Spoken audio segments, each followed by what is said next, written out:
18,000 feet ऊपर एक plane हवा में फटा और उसका मलबा मिलने से पहले ही पूरी दुनिया ने भारत को दोषी ठहरा दिया। ये कोई मामूली हादसा नहीं था, ये था एशिया का सबसे पहला टेररिस्ट अटैक। भारत को आजादी मिले अभी सिर्फ 8 साल हुए थे और पूरी दुनिया तैयार बैठी थी हमें एक आतंकवादी देश घोषित करने के लिए। आरोप बेहद संगीन था, चीन के प्रधानमंत्री जो एनलाई की हत्या। अगर उस दिन हम गुनहगार साबित हो जाते तो ये सीधे तीसरे विश्व युद्ध की शुरुआत होती, वो भी तब जब दुनिया अभी तक दूसरे विश्व युद्ध की तबाही से उबर भी नहीं पाई थी। असल में दिक्कत उस धमाके से नहीं, भारत की हिम्मत से थी। कोल्ड वॉर के दौर में भारत ने किसी एक सुपर पावर की कठपुतली बनने से इनकार कर दिया था। ना अमेरिका, ना रूस, और वेस्ट को यही बात चुभ रही थी। वो हम पर दबाव बनाना चाहते थे, लेकिन उन्हें अंदाजा नहीं था ये कहानी सिर्फ एक प्लेन ब्लास्ट की नहीं है, ये बनने वाली थी दुनिया के सामने भारतीय इंटेलिजेंस की असली ताकत का सबूत। यही वो मिशन था जिसने नींव रखी भारत की सबसे खुफिया एजेंसी रॉ की। 13 साल बाद 1968 में इसका जन्म हुआ, लेकिन उसकी असली शुरुआत 1955 में ही हो चुकी थी, जब सिर्फ 37 साल के एक अकेले भारतीय एजेंट ने अमेरिका की CIA, ब्रिटेन की MI6, ताइवान की KMT और चीनी एजेंसियों के बीच अपनी जान हथेली पर रखकर सबको चकमा देता है। उसने न सिर्फ भारत की बेगुनाही साबित की, बल्कि दुनिया के सबसे बड़े षड्यंत्र का पर्दाफाश भी किया। उनकी ही जमीन पर, उनकी ही नाक के नीचे। रामेश्वर नाथ काव, इंडिया का ग्रेटेस्ट स्पाई मास्टर। 11 अप्रैल 1955 रात के 10 बजे प्रधानमंत्री पंडित जवाहरलाल नेहरू अपने कमरे में आराम कर रहे थे। तभी उनका सेक्रेटरी हांफता हुआ अंदर पहुंचा और एक ऐसी खबर दी जिसे सुनते ही नेहरू जी के पैरों तले जमीन खिसक गई। कश्मीर प्रिंसेस लापता है। एयर इंडिया का यह चार्टर प्लेन कोई साधारण फ्लाइट नहीं थी। इसमें बैठे थे चाइनीज प्रधानमंत्री जो एनलाई, क्योंकि कुछ ही दिनों में होने वाली थी बंदुंग कॉन्फ्रेंस। दुनिया, अमेरिका और रूस इन दो खेमों में बटी जरूर थी, लेकिन नेहरू जी का सपना कुछ और था। वो चाहते थे एशिया और अफ्रीका के देश किसी के मोहरे न बने, बल्कि मिलकर एक तीसरी ताकत बने। और इसी सोच को हकीकत बनाने जा रही थी उस दौर की सबसे बड़ी diplomatic conference, the Bandung conference. Intercontinental Conference of Colored Peoples। लेकिन वेस्ट को एशिया की ये नई यूनिटी बिल्कुल रास नहीं आ रही थी। अमेरिका और ब्रिटेन चाहते थे कि ये कॉन्फ्रेंस किसी भी कीमत पर फेल हो जाए। नेहरू जी जानते थे अगर आज उस फ्लाइट में चीन के प्रधानमंत्री को कुछ भी हुआ होगा तो बीजिंग इसे हादसा नहीं मानेगा। वो इसे भारत की गद्दारी और एशिया में अकेले सुपर पावर बनने की साजिश समझेगा, क्योंकि इस फ्लाइट की पूरी जिम्मेदारी भारत की थी। और अगली सुबह वही हुआ जिसका डर था। पूरी रात जांच के बाद खबर सामने आई, प्लेन क्रैश हो चुका है। वेस्टर्न मीडिया ने इसे मौके की तरह देखा और अपना प्रोपेगेंडा शुरू कर दिया। अखबारों की हेडलाइंस चीख रही थी, Chinese leader dead in Indian plain. मतलब साफ था, दुनिया को बताया जा रहा था कि भारत ने चीन के प्रधानमंत्री को मरवा दिया। लेकिन शाम होते होते कहानी में आया पहला बड़ा ट्विस्ट। बीजिंग से फोन आया, आवाज थी चाइनीज PM की। नेहरू जी सन्न रह गए। पता चला कि जो एनलाई उस प्लेन में चढ़े ही नहीं थे। आखिरी वक्त पर तबीयत खराब का बहाना बनाकर उन्होंने अपना प्लान बदल लिया था। एक पल के लिए लगा कि चलो प्रधानमंत्री बच गए, युद्ध टल गया। लेकिन यह खुशी ज्यादा देर टिक नहीं पाई। उन्होंने फोन पर एक ऐसी बात कही जिसने नेहरू जी की नींद उड़ा दी। चीनी इंटेलिजेंस रिपोर्ट के मुताबिक ये कोई हादसा नहीं था, बल्कि एक बॉम्ब ब्लास्ट था। उनका शक साफ था कि इस साजिश में हिंदुस्तान मिला हुआ है और जानबूझकर सुरक्षा में चूक होने दी गई। ये एक ऐसा आरोप था जो पूरी दुनिया को भारत के खिलाफ खड़ा कर सकता था। हालांकि बातचीत के अंत में चीनी प्रधानमंत्री ने थोड़ी राहत की गुंजाइश छोड़ी। उन्होंने कहा, इंटेलिजेंस रिपोर्ट कुछ भी कहे, उन्हें निजी तौर पर भरोसा है कि भारत ऐसा नहीं करेगा। इसलिए वो इस केस की जांच के लिए दुनिया के सामने भारत को अपनी बेगुनाही साबित करने का एक आखिरी मौका देंगे। दुनिया ने भारत को कटघरे में खड़ा कर दिया था। कहने को हमें इन्वेस्टिगेशन लीड करनी थी, लेकिन असलियत ये थी, ये कोई मौका नहीं, ये था एक ट्रैप। शक के दायरे में थीं दुनिया की सबसे खूंखार ताकतें, ताइवान की KMT, कम्युनिस्ट चीन की सबसे पुरानी और कट्टर दुश्मन, अमेरिका की CIA और ब्रिटेन की MI6, जो किसी भी कीमत पर नहीं चाहते थे कि यह बंदुंग कॉन्फ्रेंस सफल हो। वेस्ट ने जांच की डोर भारत के हाथ में इसलिए नहीं दी थी कि वो सच जानना चाहते थे, बल्कि इसलिए दी थी क्योंकि उन्हें पूरा भरोसा था कि इस केस को क्रैक करना भारतीय एजेंसियों के बस की बात नहीं है। भारत अभी अभी आजाद हुआ था। हमारी एजेंसी के पास न तजुर्बा था, न रिसोर्सेज, न ग्लोबल नेटवर्क, और ऊपर से जहां प्लेन क्रैश हुआ वो था हांगकांग, जो उस वक्त एक ब्रिटिश कॉलोनी था। वहां उनके नियम चलते थे और उनके लोग हर जगह थे। अंग्रेजों की मर्जी के बिना एक पत्ता तक नहीं हिल सकता था। उनका प्लान साफ था, भारत को जांच करने दो, फिर उसे घुमाओ, रोको और सच तक पहुंचने ही मत दो। अंत में पूरी दुनिया के सामने एक ही नैरेटिव सेट होगा, India is a terrorist country, और फिर चीन और बाकी ताकतें मिलकर भारत को कॉर्नर कर देंगी। इन सब साजिशों से अनजान नेहरू जी को लगा जांच की कमान मिलना खुद की सच्चाई साबित करने का एक सुनहरा मौका है। इंटेलिजेंस ब्यूरो के डायरेक्टर ने मेज पर एक फाइल रखी और सिर्फ एक नाम लिया, RN काओ, शांत चेहरा जिसे पढ़ना नामुमकिन था। जासूसी की दुनिया में मास्टर ऑफ डिडक्शन कहे जाने वाले काओ बंद दीवारों के पार भी खतरे की आहट सुन लेते थे। सेकेंड वर्ल्ड वॉर में वो बर्मा के जानलेवा जंगलों में ऑपरेट कर चुके थे और दुश्मन की धरती में घुसकर उनकी आंखों में धूल झोंकते हुए कीमती इंटेलिजेंस निकालना बखूबी जानते थे। पर इस बार हालात जंगलों से भी ज्यादा खतरनाक थे। चारों तरफ थी साजिशें और बीच में भारत अकेला। लेकिन काओ डरने वालों में से नहीं थे। भारत को बेदाग साबित करने की जिद लेकर वो निकल पड़े। उनका पहला कदम था इस फ्लाइट की पूरी कहानी खंगालना। कश्मीर प्रिंसेस बॉम्बे से उड़ी, हांगकांग में रुकी और वहां से आगे जाना था सिंगापुर होते हुए जकार्ता, इंडोनेशिया। लेकिन हांगकांग से उड़ान भरने के कुछ ही देर बाद एक बम धमाका और प्लेन साउथ चाइना सी में गिर गया। काओ ने हर उस इंसान की लिस्ट बनाई जो प्लेन के आसपास भी आया था, ग्राउंड स्टाफ, पैसेंजर्स और ऐसा कोई जो वहां होना ही नहीं चाहिए था।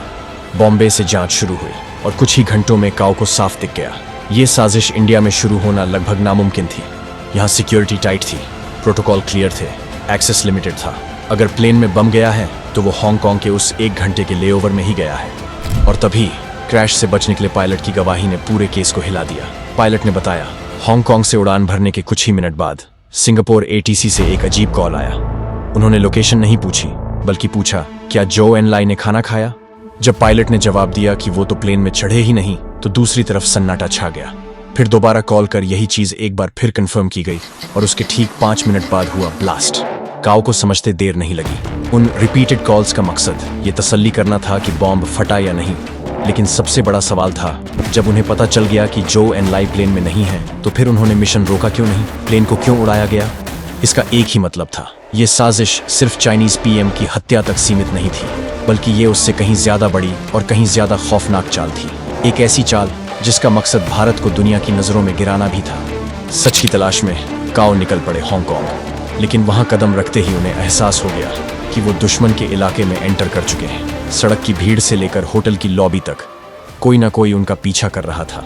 काओ ने हांगकांग अथॉरिटीज और लोकल पुलिस से मिलकर जांच आगे बढ़ानी चाहिए, लेकिन हर बार किसी न किसी बहाने से उन्हें टाल दिया गया। ऊपर ऊपर दिखाया जा रहा था कि केस को बहुत सीरियसली लिया जा रहा है, लेकिन जमीनी हकीकत कुछ और ही थी। जांच 1 इंच भी आगे नहीं बढ़ रही थी। थक कर काओ ने आखिरी दांव खेला। उन्होंने सिंगापुर अथॉरिटीज से उस मिस्टीरियस कॉल का रिकॉर्ड मांगा ताकि साबित कर सकें कि साजिश बाहर से रची गई थी। लेकिन उधर से जो जवाब आया उसने काओ के होश उड़ा दिए। ऐसी कोई कॉल रिकॉर्ड्स में थी ही नहीं। अगर ऑफिशियल रिकॉर्ड्स ही गायब है तो मतलब साफ था, कहीं ना कहीं कोई बड़ी ताकत सच को मिटाने में लगी हुई है। काओ को अब पूरी तस्वीर दिख रही थी। सब मिले हुए हैं, कोई मदद नहीं आने वाली। अब इस जंग में भारत और रामेश्वर नाथ काओ बिल्कुल अकेले थे। इसी बीच चीनी प्रधानमंत्री ने काओ को अकेले मिलने बुलाया। एक बंद कमरे में उन्होंने काओ के हाथ में चाइनीज इंटेलिजेंस की एक गोपनीय रिपोर्ट थमा दी ताकि वो आगे की जांच कर सच दुनिया के सामने ला सकें। रिपोर्ट साफ कह रही थी, इस बम ब्लास्ट के पीछे था ताइवान और इस साजिश को अंजाम दिया गया था उनकी सीक्रेट यूनिट KMT के जरिए। उस फाइल में उन 25 लोगों के नाम थे जो हांगकांग में छुपे बैठे थे और मुख्य आरोपी था चाओ त्से, एयरपोर्ट का एक मामूली जैनिटर जो असल में KMT का एक स्लीपर एजेंट था। मीटिंग खत्म होते होते जो एन लाई ने एक चेतावनी दी जिससे काओ के रोंगटे खड़े हो गए।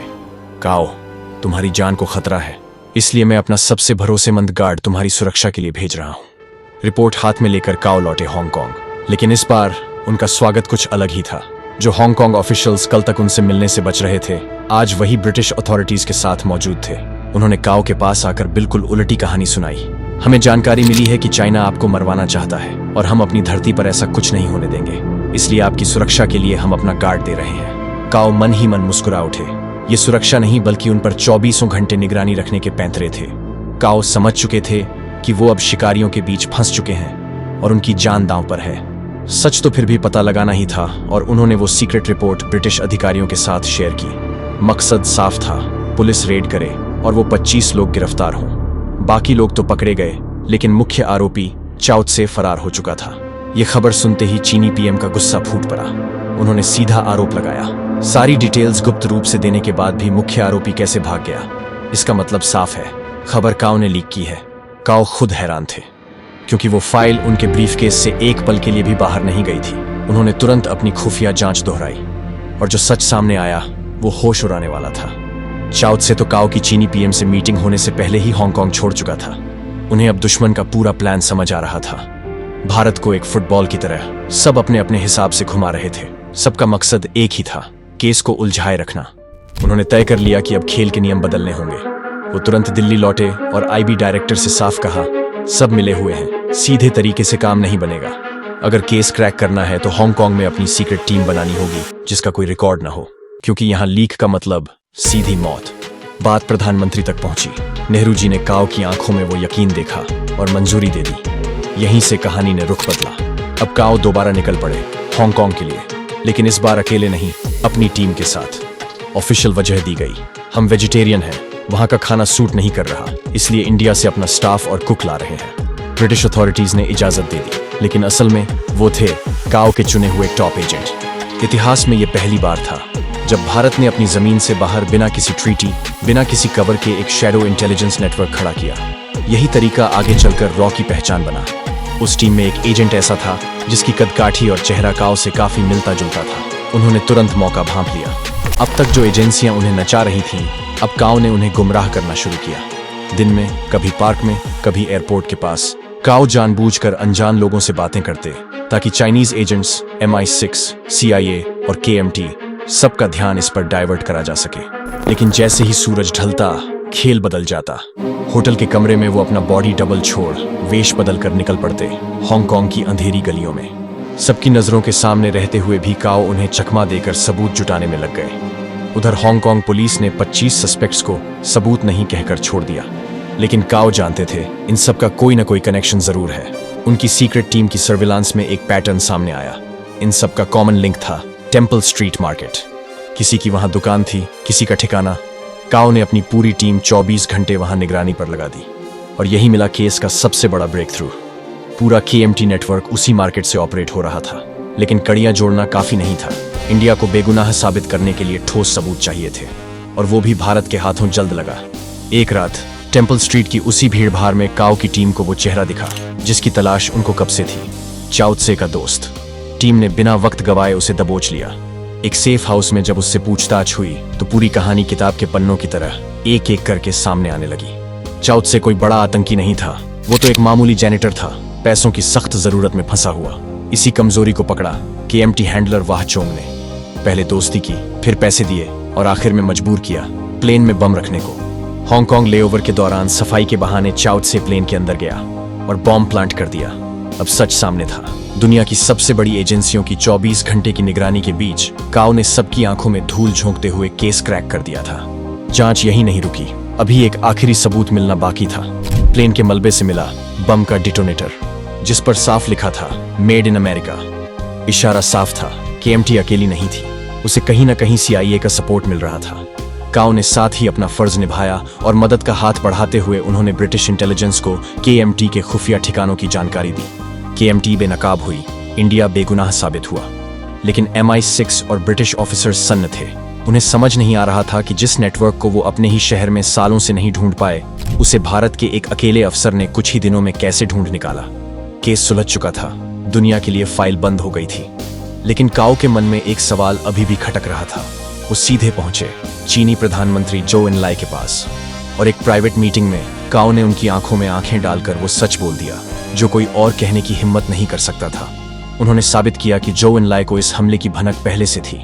तबीयत खराब होने की वजह से प्लेन में न बैठना समझ आता है, लेकिन अपने साथ उन सभी की डेलीगेट्स की फ्लाइट कैंसिल करवा देना जिनका उस कॉन्फ्रेंस में पहुंचना जरूरी था, ये महज इत्तेफाक नहीं हो सकता। ये पुख्ता सबूत था कि वो जानते थे उस प्लेन का अंजाम क्या होने वाला है। चीनी PM के पास काओ की इन दलीलों का कोई जवाब नहीं था।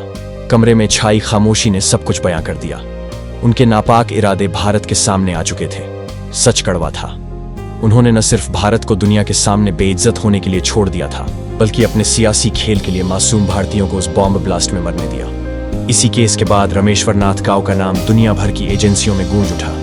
उनकी काबिलियत का लोहा पूरी दुनिया ने माना, यहाँ तक कि फ्रेंच इंटेलिजेंस चीफ ने उन्हें दुनिया के टॉप 5 स्पाई मास्टर्स में गिना। इस मिशन ने हमें एक बहुत बड़ी सीख दी कि दुनिया भरोसे पर नहीं ताकत पर चलती है। और भारत को अब अपनी रक्षा खुद करनी होगी। इसी सोच से कुछ साल बाद जन्म हुआ रॉ का, और उसका पहला डायरेक्टर बना वही आदमी जिसने हांगकांग की गलियों में अकेले पूरी दुनिया को मात दी थी, the legendary Rameshwar Nath cow.